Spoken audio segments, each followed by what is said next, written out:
અહીંયા શ્રીમદ ભાગવત કથા ચાલી રહી છે. ભગવાન કૃષ્ણના જીવનની બધી વાતો ચાલી રહી છે.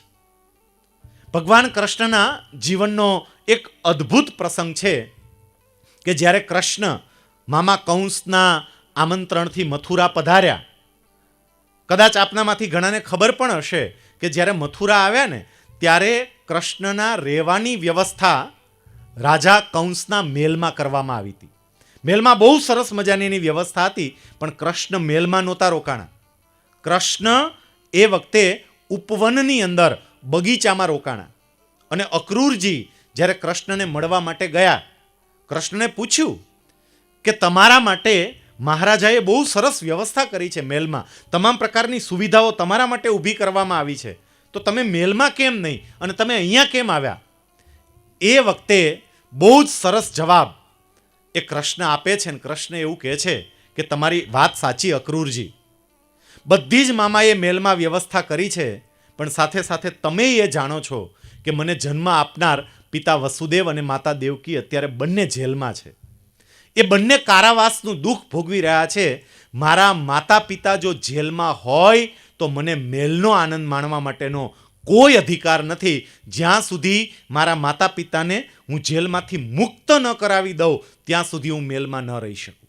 આ ભગવાન કૃષ્ણનો સિદ્ધાંત હતો.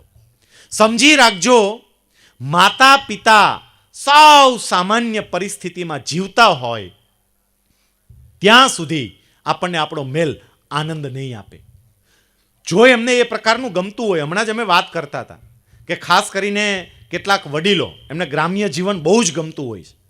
એ શહેરમાં જાય તો મૂંઝાતા હોય છે, એ ગામડામાં રહે એની વાત બરોબર છે, પરંતુ એમની સુવિધા ના સચવાતી હોય, એમનું ધ્યાન ના રખાતું હોય અને એની સરખામણીની અંદર બહુ જ મોટો મેલ કરીને બેઠા હોય તો એ ક્યારેય આનંદ નહીં આપે એવું ભગવાન કૃષ્ણ પણ કહે છે અને આ વાર્તાનો ભાગ પણ કહે છે. એટલે વડીલોનું ધ્યાન રાખતા શીખીએ, વડીલોને આદર આપીએ, માન આપીએ, સન્માન આપીએ. સાહેબ, મને વાંચનનો બહુ શોખ છે, વડીલોને મળું છું પણ બહુ. મારું વાંચન અને વડીલો સાથેની મુલાકાત એ બંનેના આધારે હું એના સાર રૂપે આપને વાત કહું કે માણસની ઉંમર જેમ જેમ જેમ જેમ વધતી જાય એમ એને ભૌતિક સુવિધાની ઓછી અને હૂંફની વધારે જરૂર પડે. એને ભૌતિક સુવિધા ઓછી જોઈ, હૂંફ વધારે જોઈ, અને એ વખતે એને હૂંફ મળવી જોઈએ જે આપવામાં આપણે ઊણા ઉતરીએ છીએ. જરા વિચારીએ કે આ વડીલોએ આપણા માટે શું કર્યું હોય. સાહેબ, હું ગામડામાં રહીને મોટો થયો છું. પિતાજી ખેતર ગયા હોય, બિચારા કામ કરતા હોય, ચીભડાની અંદર પેલા કૂણા ચીભડા જોવે ચીભડીમાં, અને કૂણા ચીભડા જોવે, ચીભડા તોડે, ખાવાની તો એને ઈચ્છા થતી હશે પણ ઘરે લાવતા, ખાઈ ના જતા, સાચવીને ઘરે લાવે કે દીકરા માટે લઈ જવા, નાના નાના બાળકો માટે લઈ જવા. બિચારી માં ખેતર ગઈ હોય, સાંજે થાકી પાકી ઘરે આવતી હોય, રસ્તામાં એક બોયડી આવે, પાકા બોર જોવે, ઉતાવળ હોય, કામ કરવાની ઉતાવળ હોય, અને તોય બોયડીમાંથી બોર ઉતારે, પોતાના સાડીના પાલવમાં બાંધે કે ઘરે જઈને દીકરા માટે લઈ જઈશ, દીકરી માટે લઈ જઈશ.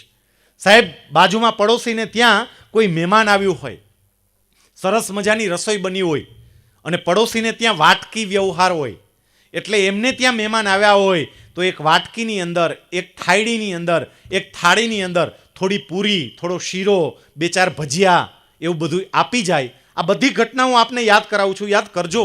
આ બધું આપી જાય ત્યારે માને પણ ખાવાની ઈચ્છા થતી હશે, પણ પોતાની ઈચ્છાઓને દાબી દે કે નહીં, આ મારે મારા સંતાનો માટે રાખવું જ, અને એના સંતાનો માટે સાચવી રાખે. તો એ વડીલોને આપણે સાચવવા એ આપણી જવાબદારી છે.